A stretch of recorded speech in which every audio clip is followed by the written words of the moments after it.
우리가 느헤미야 묵상 네 번째 시간을 맞이하는데 오늘 하나님 우리에게 주시는 영적인 주제는 기도는 용기를 낳습니다. 한번 따라해 보세요. 기도는 용기를 낳습니다. 기도는 용기를 낳습니다. 여러분 위대한 신학자죠. 폴 틸리라고 하는 신학자가 Courage to be, 존재하려고 하는 용기를 가져라 라고 하는 유명한 책을 쓰기도 했어요. 여러분 삶에 늘 용기가 있게 되기를 간절히 바랍니다. 할렐루야. 오늘 우리 이 짧은 말씀을 통해서 깨닫게 되는데 기도하는 사람에게는요 반드시 기회가 옵니다. 뭐가 온다고요? 기회가 와. 어떤 기회? 내 마음의 소원을 이룰 수 있는 기회를 하나님 주세요. 그래서 여러분 기도가 위대한 거예요. 기도하는 사람이 소원을 이루는 거예요. 결국 기도하는 사람이 능력 있는 사람이 되는 거예요. 느헤미야는 우리가 흔히 생각하기에 무너진 성벽을 재건한 사람, 우리가 그렇게 알고 있는데 이 느헤미야서를 다시 읽으면서 깨닫게 되는 것은 느헤미야는 기도의 사람이었구나. 그렇죠? 성벽을 재건한 것은 그 기도의 결과였음을 우리는 말씀을 통하여 깨닫게 되는 거예요. 그 결과만 바라보면서 저 사람은 성벽을 재건한 사람 그렇게 말하는데, 그가 성벽을 재건하게 된 것은 그가 기도의 사람이었기 때문에 성벽을 재건하는 사람이 됐다는 사실을 꼭 기억하시길 바랍니다. 예루살렘에서 돌아온 사람들의 이야기를 듣고 예루살렘이 무너졌다는 거예요. 성벽이 무너지고 성문은 폐허가 되고 백성들은 찍힘당하고 너무너무 가슴이 아파서 울며 통곡하며 금식하며 기도했다. 여러분 인생에 안타까운 문제가 뭡니까?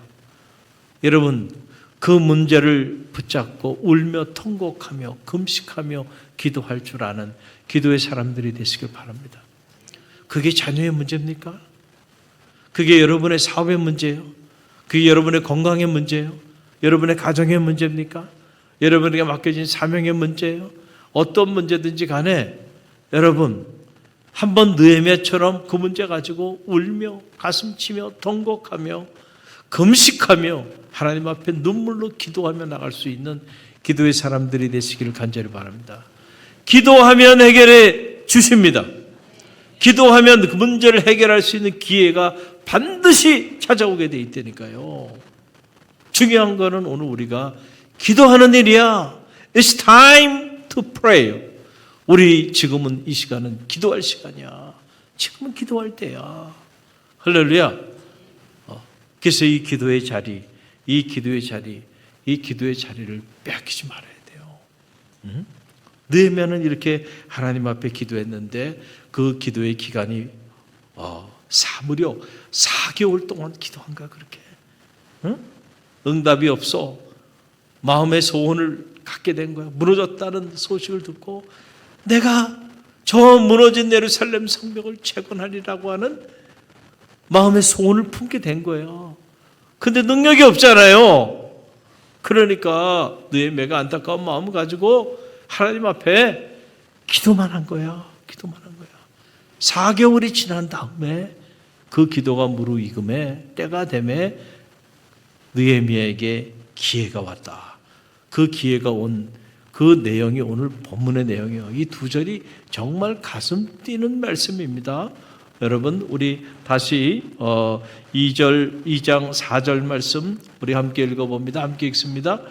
왕이 내게 이르시되 그러면 내가 무엇을 원하느냐 하시기로 내가 곧 하늘의 하나님께 묵도하고 그랬어요. 자, 이 장면 어느 날 4개월이 지난 다음에 왕이 느헤미야의 안색을 살피기 시작했어.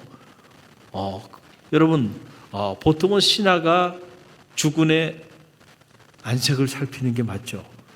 그런데 왕이 신하인 느헤미야의 안색을 살피기 시작해. 그때 수심이 가득해. 너 무슨 일이냐? 너에게 무슨 일이 있느냐? 그리고 물어보고 난 다음에 말을 하니까 그래?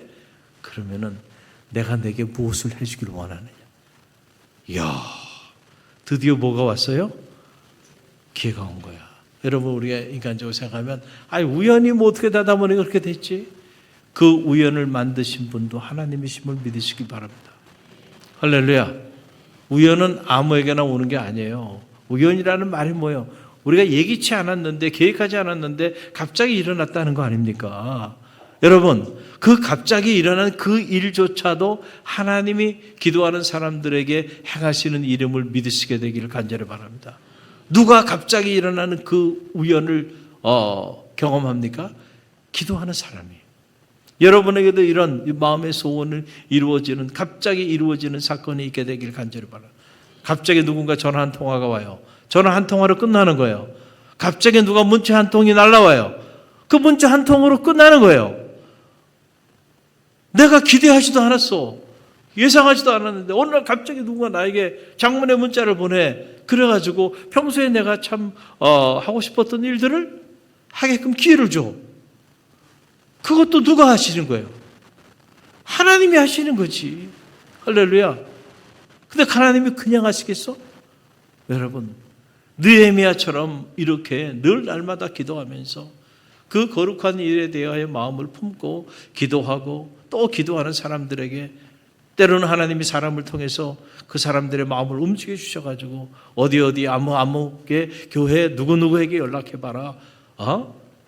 사람을 통해서 또 사업의 문제로 내가 어려움을 겪고 있는데 어느 날 갑자기 난 누군지도 모르는 사람이 연락이 왔어요. 그래가지고 그 사람이 이런 일에 좀 도움을 주겠다.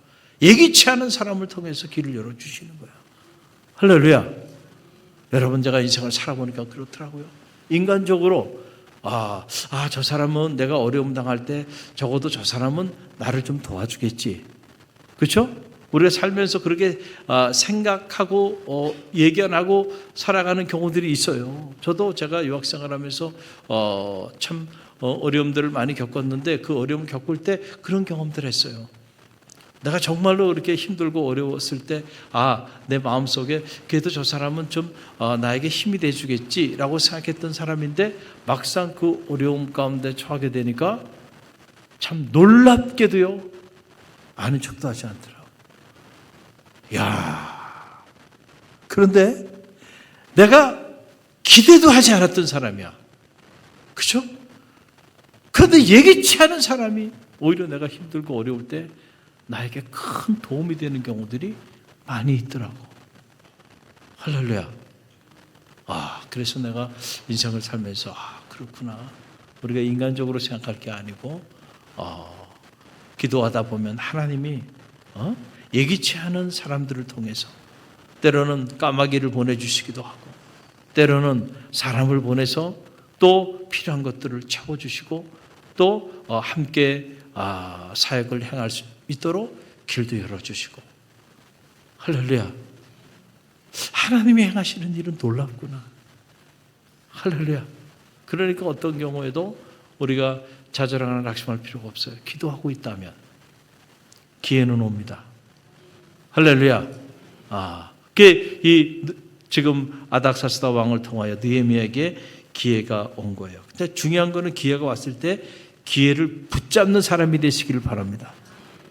어리석은 사람은요, 기회가 와도요, 기회를 붙잡지 못하고 기회를 그냥 놓쳐버리고, 기회가 왔는데 머뭇거려. 기회가 왔는데 침묵해. 기회가 왔는데 여러분, 그 기회를 붙잡아야 되는데 붙잡지 않고 그냥 지나쳐버리는 그런 안타까운 경우들도 있는데, 여러분은요, 기회가 오면 붙잡으세요. 할렐루야. 하나님이 여러분에게 기회를 주셔요. 근데 왜 우리가 놓치냐면은 준비되어 있지 않기 때문에 그러는 거예요. 준비되지 않아요. 느헤미야는요, 4개월 동안 기도로 준비한 사람이야.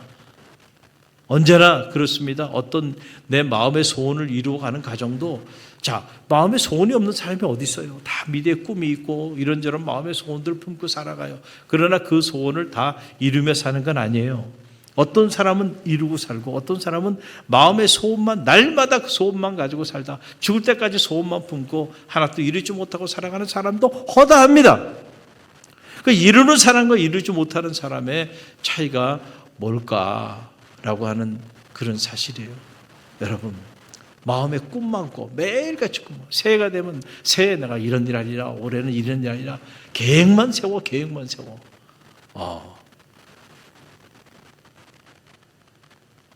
근데 그 계획을 이루지를 못하네. 어떤 사람은 계획을 세우고 그 계획을 이루고 가네. 할렐루야. 여러분, 어떤 사람이 그 계획을 성취하고 그 계획을 이루고 갑니까? 기도하는 사람이야. 그 사람이 준비된 사람이야. 그래서 예비 동작을 보면 그 일이 될지 안 될지 알아요. 미리 그 일을 위해서 기도로 준비하는 그 사람이나 그 공동체는요, 준비가 되어 있는 사람들이야. 뭐가 준비돼요? 하나님이 함께 일하실 준비가 되는 거야. 그 일에 하나님이 함께 해야지, 주님이 함께 해줘야 되는데 내가 혼자 계획하고 내가 혼자 몸부림쳐. 그럼 나 혼자 해야 돼. 하나님이 함께 하지 않는 일이야. 그러니 여러분, 이게 준비가 되지 않잖아요. 그렇죠? 준비가 안 된 거야. 우리가 육신적으로 보면 완벽한 준비가 돼 있는 것 같지만은 아니야. 정말 중요한 준비가 안 돼 있어. 그 뭐예요? 하나님이 함께 할 준비가 안 됐어. 기도는 단순한 기도가 아니에요. 기도는 하나님과의 관계입니다. 하나님과 관계를 통하여 하나님, 제가 이런 계획을 가지고 이 일을 추진하고자 하는데 하나님, 이 일을 해도 될까요? 먼저 기도로 결제를 받아야지. 하나님이 결제하셨어. 그리고 결제받았다 끝나는 게 아니야. 결제하셨는데 그 일을 추진하는 과정에서 또 수없이 많은 일들이 일어나. 그럴 때마다 낙심이 되고 염려가 되고, 그렇죠. 그러나 그때 또 기도해. 그러면 순간순간 하나님께서 기회도 주시고, 순간순간 하나님께서 지혜도 주시고, 사람도 보내주시고, 할렐루야. 그때마다 기도하는 사람은 이것이 하나님이 주시는 기회구나. 이것이 하나님이 함께 하시겠다고 내 무너진 마음을 세워주시는, 위로해 주시고 격려해 주시고 용기를 내라고 하나님께서 이렇게 행하시는 일이구나. 기도하는 사람을 그걸 느껴요. 그런데 기도하지 않고 지나는 사람은 때로 하나님이 우리에게 기회를 줘도 그 기회가 하나님이 주시는 기회인 줄 모르고 다 놓치며 살아가. 그래서 인생을 다 시간을 허비하고 그리고 날마다 남탓만 하면서 살아가요. 성공하는 사람 1%, 성공하는 사람이 하지 않는 삶의 습관 하나, 남 탓을 하지 않는다. 누구 탓하지 않는다고요? 남 탓. 남 탓하는 사람은요, 절대 성공할 수 없어요. 왜냐하면 남이 바뀌어야 내가 성공하는 거 아니야. 남이 날 위해서 바뀌어줘? 그러니까 이 사람은 영원히 실패자로 사는 거야. 저는 여러분이 신앙생활하면서 절대로 남 탓하지 않게 되길 간절히 바랍니다. 내 탓이요, 100% 내 책임이요. 그래야 바뀝니다. 내 인생도 바뀝니다. 우리 가정도 바뀌어요. 내가 책임이 있어야, 내가 바뀌어야 여러분 내 인생이 바뀌죠. 할렐루야. 내가 오늘 기도하는 자가 됐으면 하나님 내게 주시는 수많은 기회들, 그 허다한 기회들 다 놓치고 살았는데 내 책임이지 그 누구 책임이야. 나는 기도하지 않고 그래놓고 자꾸 이 사람 때문에 저 사람 때문에 자꾸 남 탓만 하고 앉아있으면 여러분 그 사람 희망이 없는 사람이야. 저는 여러분이 성공하는 사람들이 되시길 바랍니다. 믿음에 성공하세요. 할렐루야. 하나님 주시는 축복을 누리는 축복에도 성공하세요. 절대로 남 탓하지 말고요. 내 탓이요, 내가 기도하지 못해서. 내가 기도하면 바뀝니다. 할렐루야. 가정도 바뀌고 성교회도 바뀌고 목장도 바뀌고 다 바뀌어요. 교회도 바뀝니다. 그래서 우리가 어떤 경우에도 남 탓하지 말고 내 책임이라고 생각하고 내가 기도하는 사람이 되면 여러분 한 사람을 통해서 한 세대를 바꾸는 거야. 걱정할 필요 없어요. 하나님이 행하시면 놀라운 일이 일어나요. 저는 오늘 말씀을, 이 짧은 말씀 묵상하면서 또 하나 감동으로 와닿는 거는요, 이제 기회가 와서 아닥사스다 왕이 얘기를 하는 거예요. 내가 내게 무엇을 해주기를 원하느냐라고 이렇게 딱 물어봤는데 이 4절 말씀 보니까요, 이야, 참 이 느헤미야가 평범한 인물이 아니구나, 이걸 알게 돼요. 자, 이 4절 하반절 말씀 보게 되면, 자, 상반절에 뭐라고 하냐면 내가 내게 뭘 해주기를 원하느냐라고 지금 물어보는 거야 지금. 근데 그 물어보는 그 순간에 이 느헤미야가 하는 행동이에요. 우리 함께 읽어봅니다. 내가 곧 하늘의 하나님께 묵도하고. 자, 이게 여러분 이 말씀 어떻게 읽어요? 지금 이렇게 왕과 대화하고 있는 거예요. 왕이 내가 그럼 내게 뭘 해주길 원하느냐라고 물어본 거야. 그런데 그 순간에 느헤미야가 내가 하늘의 하나님 앞에 뭐 했다는 거야? 묵도하고. 그 순간에 요즘 말로 말하면 이거를 우리가 화살 기도라 그래. 화살 기도가 뭔지 알죠? 그 짧은 순간에 하는 기도. 그걸 화살 기도라 그래. 순간 기도 혹은 화살 기도라 그래. 그러니까 지금 왕과 대화를 나누는 거예요. 드디어 기회가 왔음을 지금 이 4개월 동안 기도로 준비한 느헤미야는 느꼈을 겁니다. 그 순간에 왕이 내가 내게 무엇을 하여 주기를 원하느냐 그러는데 그 순간에도 이 느헤미야는 이 감격스러운 순간, 기회가 왔던 이 순간에 느헤미야는 그 순간에 하나님 앞에 뭐 한 거야? 기도한 거야. 그러니까 느헤미야가요, 야, 이 사람이 평범한 인물이 아니었구나. 할렐루야. 어린 게 기회가 왔다고, 야, 기분 좋다 그러고 그냥 무조건 그냥 기회를 붙잡는데, 여러분 그 짧은 순간에도 하나님 앞에 짧은 기도를 드려. 하나님, 지금 왕이 저에게 내가 무엇을 해주기를 원하냐고 묻는데 이거 어떻게 대답해야 될까요? 그렇잖아요. 그 순간에 기도하는 거야. 야, 그러니까 느헤미야가 얼마나 기도의 사람이었는가를 알게 되는 거죠. 준비된 기도 4개월 동안, 그리고 순간에 짧은 이 화살 기도, 이 기도가 역사를 만드는 비밀이에요. 우리가 이런 것들을 다 가로쳐버리고 그냥 느헤미야가 이 위기의 시대에 영웅처럼 무너진 성벽을 쌓은 것만 생각하면 안 된다는 거예요. 자, 이렇게 기도로 준비된 그가 드디어 용기를 냅니다. 뭐를 내요? 용기를 내는 거예요. 그러니까 이 용기는, 느헤미야의 용기는 어디서 온 거예요? 기도로부터 온 거예요. 4개월 동안 준비했어요. 또 그 순간, 짧은 순간에 또 기도했어요. 하나님 앞에. 그러고 난 다음에 어떻게 보면 목숨을 걸고 자기 직을 걸고 지금 하는 말이에요. 여러분 뭐라고 얘기하냐면 느헤미야 2장 5절 먼저 상반절 먼저 봅니다. 함께 읽습니다. 왕이여, 만일 왕이 좋게 여기시고 종이 왕의 목전에서 은혜를 얻어 싸우면, 자, 말을 이렇게 예쁘게 해요. 그리고 난 다음에 이제 자기의 4개월 동안 품었던 마음의 소원을 담대하게 얘기합니다. 그게 하반절 2장 5절 하반절에 나오죠. 함께 읽어봅니다. 나를 유대 땅 나의 조상들의 묘실에 있는 성읍에 보내어 그 성을 건축하게 하옵소서. 자, 여러분은 지금 느헤미야가 아닥사스다 왕에게 한 이 말이 그냥 단순히 자기의 마음의 소원, 아니 왕이 무엇을 해주길 원하느냐 그러니까 자기가 마음의 소원을 품고 있었던 일이 있잖아요. 기도 제목이 있었잖아요.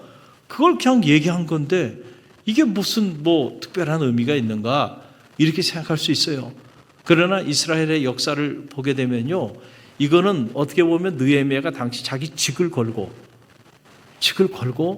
그리고 아닥사스다 왕에게 한 말에 목숨을 걸고 한 얘기예요. 이 얘기가 정확히 느헤미야가 아닥사스다 왕에게 이 말을 하기 14년 전에 에스라 4장에 보게 되면은 그 기록이 나오는데, 예루살렘으로 귀환한 유다인들이 이 무너진 성벽을 보고 안타까워서 그 유다인들이 무너진 성벽을 느헤미야처럼 건축하고자 했습니다. 그럴 때 주변에 있는 민족들이 시샘하고 공격하고 방해하기 시작합니다.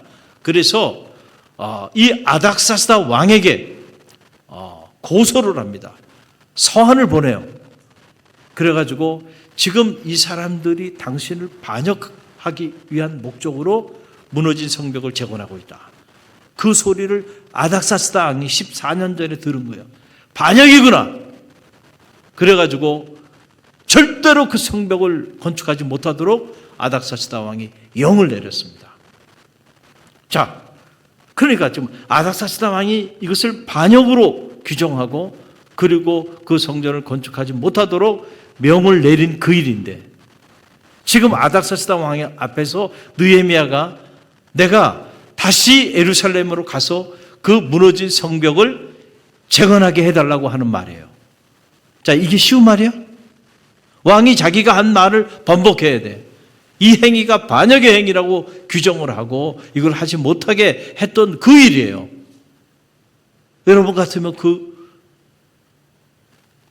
일을 그렇게 쉽게 그 아닥사스다 왕 앞에서 말을 꺼낼 수 있겠어요? 이게 쉬운 일이 아니란 얘기예요. 용기가 필요한 거예요. 그러면은 이런 용기가 여러분 이 느헤미야에게 어디로부터 왔을까? 어디로부터 온 거예요? 그렇죠. 기도로부터 온 거야. 4개월 동안 눈물로 기도한 거야. 하나님, 이 문제를 어떻게 해결했으면 좋겠어요? 어떻게 하면 제가 이 무너진 성벽을 재건할 수 있을까요? 저는 돈도 없고 힘도 없고 백도 없고 아무것도 없는데 어떻게 하면 좋을까요? 기도만 한 거야. 내가 내게 무엇을 해주기를 원하느냐라고 물어봤을 때도 그 순간도 기도한 거야. 왜 기도했을까요? 여러분, 느헤미야가 그 역사를 몰랐을까요? 14년 전에 그런 일이 일어났다는 거 느헤미야가 몰랐을까요? 다 알고 있었던 일이에요. 그런데 담대하게 얘기합니다. 할렐루야. 여러분, 기도는 용기를 낳습니다. 기도하면요, 하나님이 우리에게 믿음의 배짱을 주시는 거야. 여러분, 이게 참 중요해요. 그래서 기도하는 사람들이 담대한 거야. 할렐루야. 여러분, 어떻게 그 거대한 골리앗 앞에 다윗이 물맷돌 몇 개를 가지고 나갈 수 있었을까요? 블레셋 대장군이에요. 온 이스라엘 백성들이 장수들이 내노란 장수들이 두려움에 떨고 있는데 말이 그렇지요. 갑옷을 입은 것도 아니에요. 여러분, 양을 치는 그 소년 목동이 물맷돌 몇 개를 가지고 나가서 골리앗 앞에 나갔잖아요. 그 용기가 대단하지 않아요? 이 용기가 어디서 나와요? 다윗은 어릴 때부터 기도의 사람이야. 시편을 보면 시편 전체가 기도야. 하나님 앞에 이렇게 때로는 눈물로 기도해서 자기의 눈물이 침상을 띄울 정도로 그렇게 기도하는 기도의 사람이야. 그러니까 여러분, 기도의 사람에게는요, 하나님이 언제나 믿음의 배짱을 주는 거야. 기도하면 하나님과의 관계가 깊어져. 하나님과 관계가 깊어지면 그때부터 믿음, 피데스, 믿음이라고 하는 것이 생기는 거야. 할렐루야. 기도하는 사람은 믿음이 있는 거야. 너는 칼과 창으로 내 앞에 나오지만 나는 만군의 여호와의 이름으로 내게 간다는 거야. 네가 감히 만군의 하나님을 모독해? 물맷돌 하나 난 충분해. 기도하는 사람에게는요, 하나님과의 관계가 깊기 때문에 믿음이 생기는 거야. 그 믿음의 배짱을 가지고 나간 거예요. 그랬더니 여러분, 물맷돌 몇 개 가지고도요, 골리앗을 물리치잖아요. 이 골리앗 같은 세상 한복판에서 다윗 같은 용기와 믿음으로 승리하게 되기를 간절히 바랍니다. 맨날 골리앗 탓하지 말고요, 맨날 내가 가지고 있는 게 없는데 아니라니까. 정말 기도하는 사람, 그거면 모든 걸 가지고 있는 거예요. 그래서 기도하는 사람이 여러분 위대한 거예요. 기도하는 교회가 놀라운 거예요. 기도가 무너졌으니까 삶도 무너지는 거예요. 기도가 무너졌으니까 교회도 무너지는 거고 성교회도 무너지고 공동체도 무너지는 거예요. 기도할 때에 하나님은 우리와 함께 하셔서 우리가 행하고자 하는 그 일에 하나님 동업자가 되어주세요. 내 사업체의 동업자가 되고 우리 가정의 호주가 되어주시고 우리 갈릴리 교회 주인이 되어주시는 거야. 기도할 때 그런 일이 나오는 거예요. 제가 유학생활 할 때 처음에 참 대학원으로 바로 입학을 했어요. 무슨 랭귀스 과정이나 이런 걸 하지 않고 바로 그냥 대학원 수업으로 딱 들어갔는데 와이프는 임신 2개월이고 그리고 막상 한국에 있을 때는 그래도 영어를 좀 한다고 생각했는데 막상 수업에 들어가 보니까 3시간 수업을 듣고 났는데 머리가 그냥 깨질 것 같고요. 큰 노트, 아주 깨끗한 노트 가지고 열심히 공부하리라 맨 우리 조 목사님처럼 맨 앞자리에 앉아가지고 쫙 했는데, 그때 당시 세계적인 여성 신학자의 마저리 스와키 선생님의 컨템포러리 디알라지라고 하는 그 수업을 딱 듣는데, 이분이 3시간 동안 막 명강의를 하는데 말이죠. 나중에 나왔는데 보니까 받아 적은 게 없어. 야, 미쳐버리겠다. 도대체 무슨 말을 하는지 못 알아듣겠는 거야, 이게. 그냥 우리가 알아듣게 천천히 얘기하면 좋을 텐데. 그러니까 한국에 들어와 있는 외국인들은 다 우리가 알아듣게끔 천천히 얘기해주고, 모르는 내용도 알아서 알아들어 주는 거야. 그래서 나는 소통에 문제가 없다고 생각했는데, 막상 미국에 가니까요, 그런 게 어디 있어요. 그냥 3시간 동안 때로는 눈물 글썽거리면서 뭔가 그냥 감동적으로 강의를 하는데, 뭔 얘기인지 노트를 보니까 필기가 잘 돼 있질 않아요. 얼마나 절망스럽던지요. 이게 이제 중간고사가 다가오는데 시험은 어떻게 보지? 그렇잖아요. 이건 노트 필기도 잘 돼 있지 않고, 그리고 영어로 시험을 봐야 되는데, 무슨 PhD 박사과정은 고사하고, 이거 석사과정도 졸업하지 못하고 국제미아가 되는 건 아닐까? 근데 이렇게 공부를 하고, 그 다음에 제가 그때 기숙사 2층에 우리 살았는데, 우리 집사람이 임신해가지고 이렇게 배는 나와 있고, 그런데 남편이 공부 열심히 잘하고 왔는 줄 알고, 그리고 따뜻한 된장찌개를 끓여다가, 여러분 미국에서 된장찌개 먹으면 얼마나 맛있어요, 점심에. 그리고 점심을 자꾸 차려놓고 기다리고 있는 거야. 정말 미치겠더라고. 나는 지금 그냥 모든 게 무너진 상태인데, 지금 이번 학기 지금 졸업도 못하게 생겼는데, 그래가지고 거기 보테닉 가든이라는 가든이 있는데, 그 가든 위에 언덕이 있어요. 그 언덕에 올라가고 하루는 수업 끝나고 집에는 못 들어가겠어. 도저히 안 해볼 자신이 없어. 그래가지고 그 언덕 위에 앉아가지고 다 내려다보면서, 하나님, 어떻게 하면 좋지요? 꿈을 가지고 왔는데 막상 부딪혀 보니까 벽이네요. 그렇잖아요. 이게 언어의 한계라고 하는 게, 이 대학원 수업을 세미나 수업이 진행되는데 도살장 끌려가는 기분인 거야. 미쳐버리고 싶은 거예요. 정말 죽고 싶은 심정이에요. 그런 절망의 시간들이 저에게도 있었어요. 그런데 갑자기 새벽을 깨우라고 하나님 마음에 울림을 주시니까 말이에요. 하나님, 제가 지금 오자마자, 그때는 그 영어도 잘 되지 않고, 그래서 주차장에서 주차 관리하는 그 가자마자 저는 돈이 없었기 때문에 일을 해야 됐어요. 가장 첫 학기부터 일을 했습니다. 그래서 학교 건물 그 파킹 장을 저녁에 밤 10시까지, 5시부터 10시까지 거기 지키는 거, 시크릿 가드 하는 거예요. 주차장, 지하 주차장, 건물 지하 주차장. 그럼 수업이 5시에 끝나야 되는데, 나는 그 준비해서 가려면 한 30분 전에는 나와야 돼요. 그럼 수업 중에 미리 나는 수업 끝나기 전에 내려와서 그 준비를 해가지고 그 제 차를 파크를 해놓고, 그 다음에 거기서 관리를 하고 있어야 되는 거예요. 그래서 엔테이비스라고 하는 선생님, 여자 선생님인데, 그 수업하고 겹쳤어요. 그래서 그 선생님한테 제가 이렇게 돼서 수업 도중에 미리 나가게 됩니다. 양해해 달라고. 그랬더니 그러냐고, 그러면서 이제 이해를 해 주시더라고요. 근데 제가 수업이 끝나고 한 30분, 그 보통 이게 강의 마지막에 이게 결론 부분에 그 뭔가 정리를 해 주실 텐데, 그걸 못 듣고 또 나오니까 얼마나 힘들어요.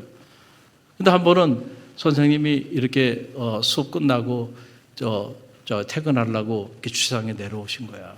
용기를 내서 내가 다가갔어요.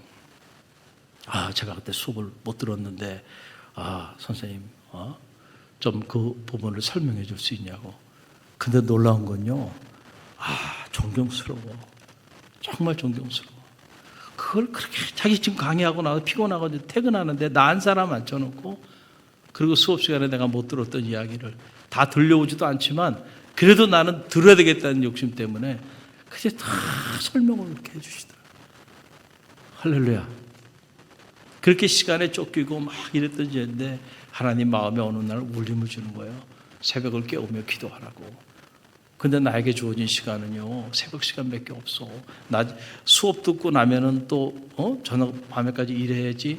와이프가 임신했으니까 계속 또 병원에 왔다 갔다 해야지. 그리고 미국에서는 뭐 마켓을 가든 어디 가든 다 차로 다녀야지. 공부할 시간도 없는데 교회는 여기서 1시간만 떨어진데 또 교회도 다녀야지. 한국 학교에서 토요일 날은 또 한글 가르치고 오후에는 제가 프라이디 메스터였어요. 이래봐도 내가 옛날에 태권도 사범이었어요. 까불지 마세요. 그래가지고 또 태권도 가르쳐 이거 해야지. 이거 뭐 어디 시간이 없는 거야. 시간이 없는 거야. 그런데 새벽을 깨워라. 새벽을 깨워라. 그 울림 때문에 제가 새벽을 깨우고 기도하기 시작했는데요.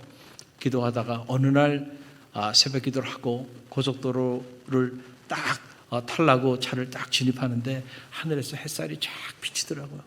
그러면서 제가 가진 것도 없는데 막상 공부하기 위해서 와보니까 이 공부가 만만치 않고 아내는 이제 첫 아이 임신해가지고 낯선 곳에 와가지고 그렇잖아요. 인생이 처음에 첫 아이 임신했으니 지금 힘든 거야. 그 모든 게 근심, 걱정, 염려, 미래가 어떻게 될까? 근데 그날 새벽기도 하고 다 차를 돌려서 고속도로로 딱 나가는데 햇살이 쫙 비치는데요. 그때 내 안에 있던 그 수심과 근심과 걱정, 염려가 한순간에 싹 사라지는 체험을 했어요. 그러면서 믿음의 배짱이 생기더라고요. 내가 그때 이 단어를 알았어요. 믿음의 배짱. 이거 이런 거구나. 내가 왜 이렇게 두려워하고 내가 왜 이렇게 근심하고 걱정하고 염려했지? 하나님이 나를 이곳에 보내셨고 내가 주의 길을 가기 위해서 공부하는 거. 하나님 내게 지혜 주시면 하나님이 얼마든지 나를 통해서 역사하여 주실 텐데 내가 왜 이렇게 염려하고 좌절하고 낙심하면서 불안해하면서 이렇게 지냈지? 그러면서 한순간에 마음에 배짱을 확 주시더라고요. 할렐루야. 여러분 기도하다 보면요 하나님이 어느 순간에 믿음의 배짱을 주신다니까. 그때부터요 담대해지기 시작하더라고요. 그러면서 제 삶의 변화들이 나타나기 시작하는 거야. 할렐루야. 공부하는 일도 일하는 일도 또 가정을 돌보는 일도 자신감을 가지고 하기 시작하더라고요. 그때부터 좋은 결과들이 나타나기 시작하는 거예요. 용기가 필요해. 근데 그 용기가 어디로부터 오냐? 여러분 기도할 때 하나님 우리에게 용기를 주셔. 그러니까 지금 느헤미야가 어떻게 보면 목숨을 건 얘기예요. 이거 14년 전에 반역죄로 이거 지금 이미 낙인이 찍혀서 중단됐던 일입니다. 그걸 다시 끌고 와가지고 그 일을 하게 나를 보내달라고 하는 일이니까 이게 자칫 잘못하면 반역 죄인으로 몰릴 수도 있는 그런 일이에요. 그런데 용기 있게 얘기합니다. 할렐루야. 여러분의 삶의 자리 가운데도 저는 이런 용기가 있게 되기를 주님의 이름으로 간절히 축원드립니다. 그 용기 어디로부터 온다고요? 기도할 때 오는 거야. 기도할 때. 그래서 내 인생의 문제든 가정의 문제든 직장의 문제든 사업체의 문제든 어떤 문제든 간에 두려워하지 말라 했잖아요. 두려워하지 말라. 내가 너와 함께합니다. 놀라지 말라. 나는 내 하나님이 됩니다. 내가 참으로 너를 도와주리라. 나의 의로운 오른손으로 너를 붙들리라. 여러분 하나님은 끊임없이 우리에게 두려워하지 말라는 거예요. 왜 두려워해요? 하나님이 우리와 함께 하시면 우리가 능히 그 땅을 취하리다. 그들은 우리의 밥이다 말이에요. 여호수아 갈렙은 다르잖아요. 벌써 기도의 사람은 다른 거예요. 저는 오늘 이 새벽에 이 밤에 기도는 뭐가 난다고요? 용기를 낳습니다. 오늘 이 밤에 잘 오셨어요. 기도하는 여러분에게 하나님은 용기를 주세요. 그 용기를 가지고 결단하며 기회가 왔을 때 여러분 머뭇하지 말고요. 지금 아니면 언제, 내가 아니면 누가 이 일을 하겠느냐? 이런 각오를 가지고요, 결단하며 나가시기를 간절히 바랍니다. 그럴 때 여러분을 통하여 오늘도 하나님은 놀라운 일들을 향하여 주실 줄로 믿습니다.